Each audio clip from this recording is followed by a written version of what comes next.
Yes, hello, good morning everyone. Once again, I'm Annabelle Hipólito Medel, proud independent distributor of Unified Product and Services.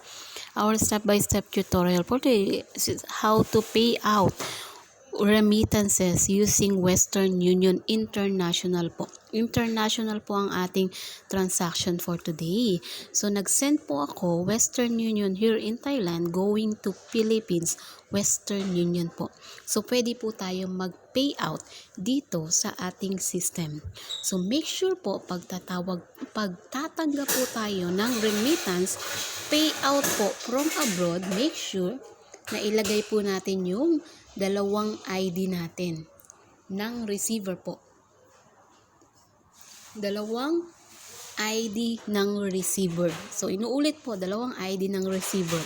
So, kasi po yung sender, pag abroad po, dito po mismo sa abroad is kinukuhaan na kami ng ID. So, hindi po sender ang ID. So, receiver po ang kailangan may ID na naka-encode sa ating system. So, imagine po, nandito ako sa Thailand, pero kaya ko pong i-transact para po pumasok yung remittance na isinend ko Thailand to Philippines. So, yan po, punta na tayo sa ating Western Union. Step by step po ito para mas madaling sundan ng mas nakakarami. So, kung mapapansin nyo dyan, ang e-cash natin is only 261. So, punta na po tayo sa tatlong linya. Sa left side, may tatlong linya yan. So, punta po tayo kay remittance. Hindi nga lang tayo nagsisend, di ba? Nagpa-payout pa. So, payout po tayo. From payout po, hanapin po natin si Western Union. So, sa baba po si Western Union last. So, search sender dahil na-i-key-in ko na before yung aking pangalan. So, hanapin ko na lang. So, si Annabelle po, ang sender. So, ako po yan. So, ang beneficiary ko po is my sister. Dahil na-encode ko na rin before, is hahanapin ko na lang. So, siya po si Janice. So, kagandahan po nito, sa umpisa lang naman kayo mahihirapan mag-set as beneficiary, mag-encode ng mga number nila, at ng mga ID nila. Pero at the next second transaction po is mas madali na po, smooth na po. So, dito po hinahanapan na tayo. So, nakikita niyo po dyan, automatic nakalagay na yung pangalan ko, full ako, pati yung sender ko. So, reference number na lang po. Ito pong reference number, ito po yung MTCN ng Western Union. So, yan po yung binigay sa aking number. So, MTCN 694 074 4911. So, may dash pala siya. May dash siya dito. So, sorry po sa background ha, dahil nandito ako sa Texas, Thailand. So, dito ako nag-tutorial habang nag-snack. Ayan. So, ayan po. Ayan po yung ating MPCN. Make sure is tama. 694-074-4911. So, ayan po. And then, punta po tayo sa occupation. Ito po, referring po ito sa resender. Yung tinatanong dito ngayon is from sender na po. So, occupation ng sender is OFW. FW. So, relationship is sister. Yan. Sister po, hindi sister. Sister. Then, employer. Name of employer, pwede po natin lagay si Unified. And source of fund is savings. So, kayo po, ilagay nyo kung saan source of fund, na nagpadala, malay mo po, yung sa ibang bansa is engineer, so, iba-iba po lalagay nyo.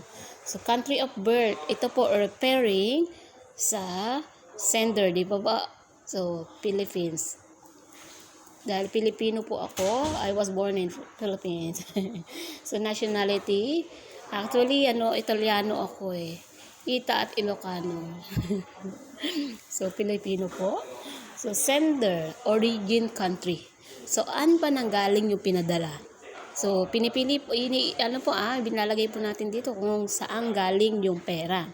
So, lalagay ko po is Thailand.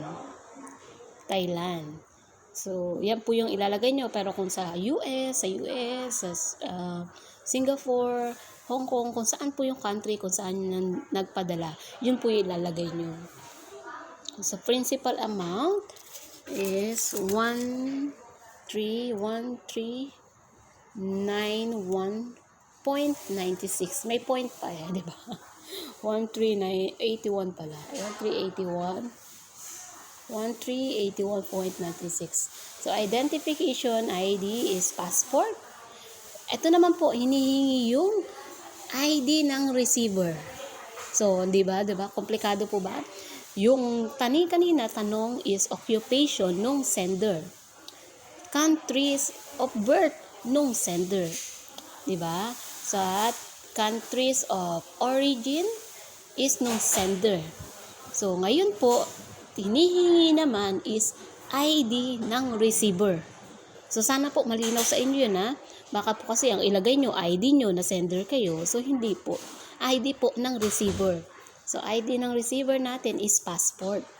So, syempre, sabi ko nga po kanina, kailangan po 2 ID yung na-encode nyo earlier before kayo magtatanggap.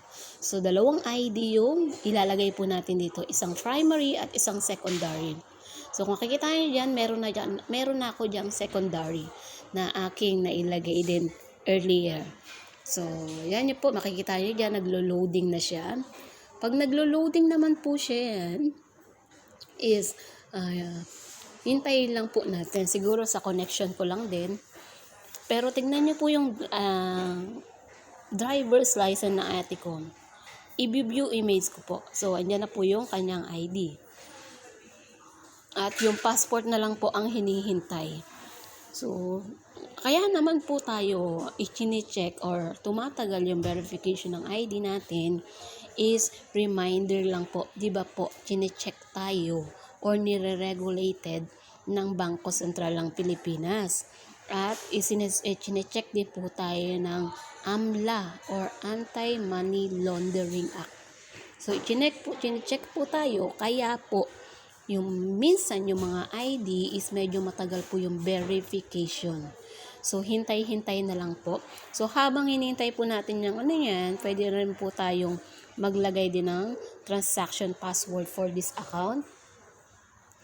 Yan. So, habang hinihintay natin siya nag-loading, so, medyo matagal po yung loading niya. Hintay-hintay lang po. Kasi po yung mas nauna yung driver's license, di ba? So, habang nag-iingay sila, nag-iingay yung mga tao dito sa Texas. So, para po siyang KFC, di ba? Pero maganda tong lugar na to. Kasi bagong build lang siya. Ang ganda nung may mga pwesto sila. 3rd floor. So, pwede akong mag-tutorial habang nandito. Di ba? Yan. Hintayin ko lang. Medyo matagal po yung ating loading. So, try kaya natin i-submit. You has been successfully made. You may try check at refresh. May tracking agad. So, hintayin po lang uli natin yung transaction. So, kahit naglo-loading pala siya, inano ko lang siya, sinubmit is automatic, ganun na po pala siya, pumasok na rin. So, habang na naglo-loading pa siya, pero okay na po pala siya. Basta po, make sure lang bago tayo tumanggap ng receiver, magre-receive, especially international, at lalo po medyo malaki, make sure po is na-encode nyo na po yung ID. So, paano nga po ba natin makikita yan? So, nakikita nyo dyan, pending na po. Meron na ako sa Western Union payout, may pending ako na ngayon po. So, 1381.96, country is Thailand. So, yan po yung MTCN, yung reference number, yung tracking number, at the same time yung sender at yung receiver. So, yan po yung ating pending transaction. So, meron din po akong na-cancel. Ito po, na-cancel siya before. Bakit po? Is, before po kasi, nag-send ako, nung sinend ko sa kanila, sinend ko rin sa ate ko. Nung ipinipay out ko dito, yung pala, nakuha na sa Pilipinas. Kaya na-cancel po siya. So, it's the same thing lang po nangyari. And then, the other day naman po, nakapag-transact naman na po. Pero, Philippines peso to peso naman siya. But even though to si Ma'am April Eusebio is nasa Malaysia po siya. Imagine, dahil ang kagandahan po ni Unified, kahit nasaan ka man, is pwede kang mag-transact. Diba? Imagine, apakadali. In just tip of your fingertips, one click of your fingertips, pwede ka mag-transact ng ganitong mga transaction. So, ganyan po. So, nasa pending pa po yung aking transaction. So, UPS Mobile. Then, yun lang po. At sana, nagustuhan po ninyo yung presentation or yung transaction natin ngayon. At mas mabilis na pong i-guide. Kung meron po kayong magbabalak kayo na gusto nyo rin mag-receive ng pera from abroad. At thank you po. Sana nagustuhan nyo. Once again, I'm Annabel Hipolito Mider, proud independent distributor of Unified Product and Services. Good morning.